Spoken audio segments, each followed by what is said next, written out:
Welcome on our Adult Community Channel, platform for refugees and immigrants here in Chicago. We are pleased to have Alderwoman Maria, located in Rogers Park, on the side of Chicago, 49 Ward, right? Yes. Yes. Today's discussion, we are going to talk more about Memorial Day for new Americans who really don't understand Memorial Day and why it's being celebrated here in the United States. And we are going also to discuss about leadership on local level, how that influences the policies that affect the communities, as well as also discussing a little bit about refugees and immigrants, the realities that we are all facing. I think we are all affected. So you are most welcome on our platform, Maria. We're so excited. This is our second time Yes. sitting down with you, talking about the issues and the good things that you have done for your community. Our audience will be really happy to learn and understand more about you, like who you are, what you do, and why is this work important to you? Well, thank you, Emma, for having me on the show. As you mentioned, my name's Maria, and I serve as alderwoman here in the 49th Ward.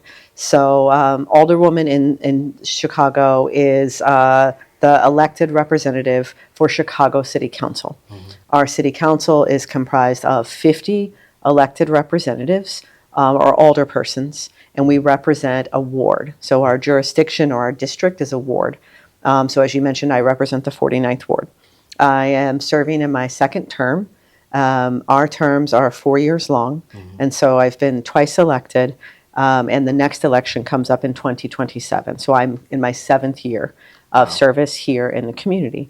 I also serve as the co-chair of our Progressive Caucus, which is 19 members of our council working together on specific legislative issues. And I serve as the chairperson of the city's Committee on Environmental Protection and Energy, which is a role that is new to me in this term. I'm originally from Columbus, Ohio. I moved to Chicago in 2004, and Rogers Park has been my home for more than 20 years. Rogers Park is home for people like us too, and Yeah. we're so excited to be part of the community.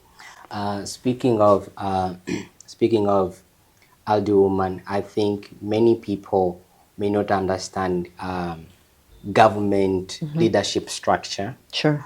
And what does Alderwoman do? Sure, it's a great question. Yeah. So in Chicago, we have a legislative elected branch, and that's our city council. So the 50 people elected to serve 50 wards. Each ward is about 60,000 people, right?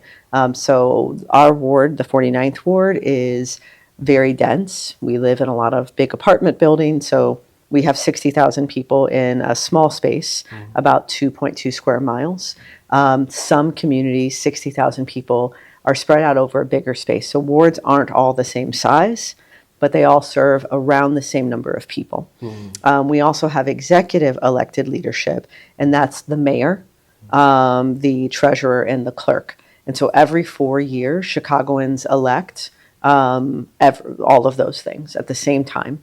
My job as an alderperson, we have offices in the community, and we work to connect the residents in our community with services. So we talk about them as constituents.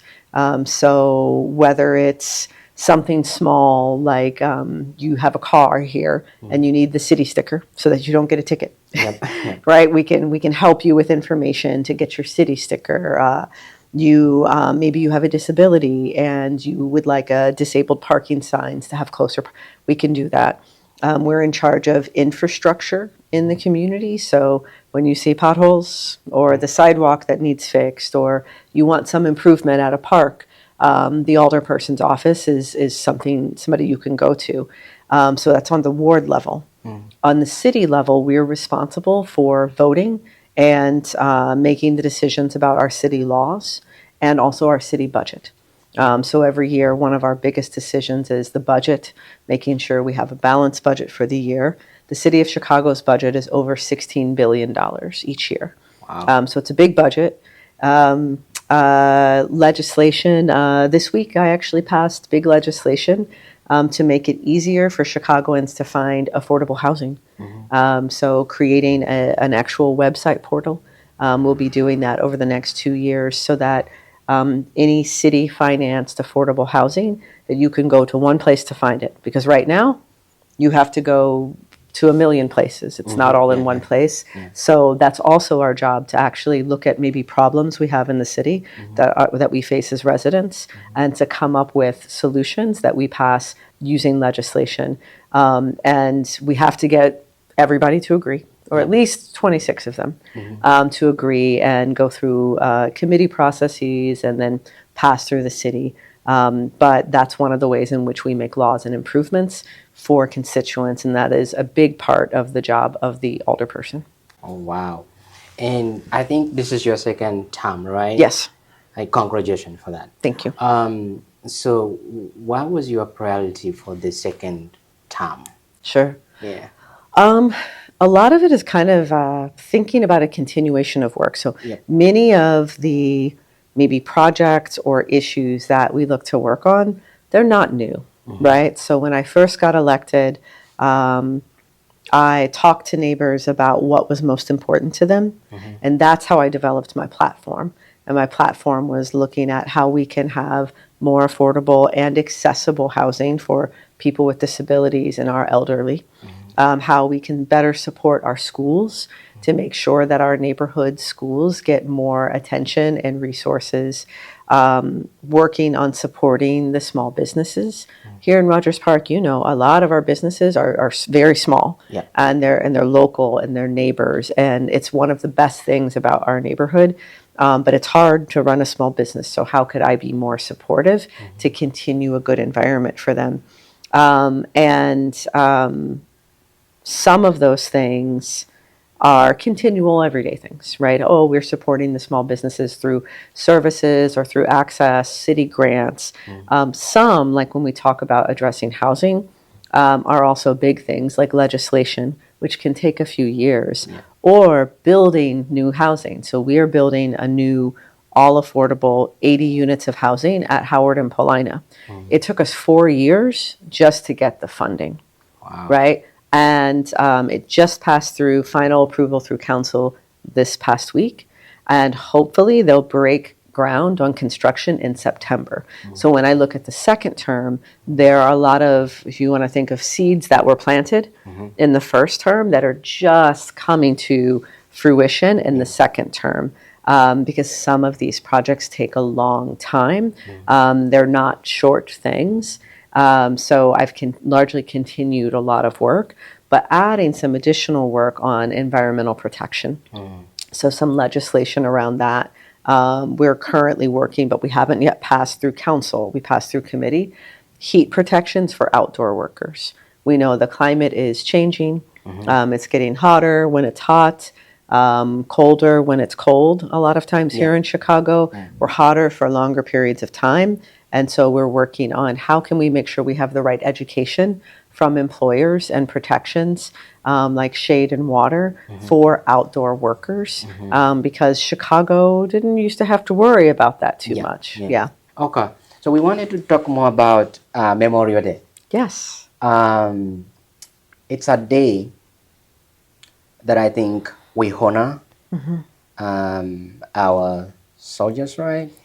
And those people who served this country, who provided protection to this country. As a leader, what does Memorial Day mean to you? Sure. It, this is a holiday. You'll have to look up the exact date. I don't remember the date in which the United States started celebrating when it became a holiday. But it is this holiday where we recognize not just recognizing our soldiers, but our fallen soldiers, right?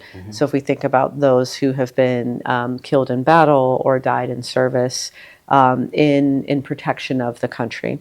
So it really started focusing on the military, and I think it's still largely, most people think of it as, honoring our fallen military. For myself, growing up, my family, we always celebrated Memorial Day. I have several members of my family who have served in various armed forces. So my father served in the Air Force. His father served in the Air Force. My maternal grandfather served in the Air Force. My brother served in the Marines. My other brother in the Navy. An aunt and an uncle in the Army. So we have a lot of people who have done military service. I don't have any people who have died in the military, not during their service. But in Memorial Day growing up, we would go with my dad to visit the grave of my grandfather. He passed away when I was young, again, not during his service, but he is a veteran. Now, Veterans Day is a holiday we celebrate in November where we celebrate kind of all veterans who have served. But Memorial Day, we tend to focus on those who have died in service to the country. I think that depending on the generation you come from in this country, that may not be very many people, right? So for my parents' generation, many of their family and friends may have served and died in Vietnam, and their elders in World War II, right? Were these big wars. In my generation, we had the two Gulf Wars, and we're currently in a war, right? While smaller. But I do think with the size of our population and the scale of our military, I don't know anyone who has personally died during their military service, right? And that could be the case for many Americans, right? Maybe we have family members or we have served, but don't know people who have died during service. And so when we look at Memorial Day and the tendency for the United States to make every holiday a commercial holiday, right? It's easy for people to maybe forget why we celebrate this holiday, right? Oh, we're having barbecues and cookouts. That's how a lot of people spend Memorial Day, because it ends up being a holiday weekend. But unless you maybe have that connection to the military service, you might not spend it actually honoring the fallen. I do think in recent years, I've seen here in Rogers Park and in other residents in Chicago use the Memorial Day holiday to also memorialize other people who have died for the year, which I have found to be, I think, a very healing practice. I know that during the COVID pandemic, when we were seeing so many more people die and losing a lot of people in our community, some volunteers did called the Chicago Light Brigade. They actually did a Memorial Day remembrance at the Red Line train. They organized kind of light boards and just had a silent candlelit vigil for community members who wanted to come and just be in community with others to remember their loved ones who had passed in the last couple of years. And I think that practice of remembering and grieving those we've lost is not something that is, it's not something where we have a unified piece in general American culture. You know, maybe there are certain things connected to your religious practice, but other than that, it's not something that we do as a nation outside of Memorial Day. So you growing up with the experience of celebrating Memorial Day, what was the special thing that you were doing just to either, remember yourself or remember what happened, like something special, like? The biggest thing, so it was visiting my grandfather's grave. So as a military veteran, he is buried in a special veterans cemetery in Columbus, Ohio.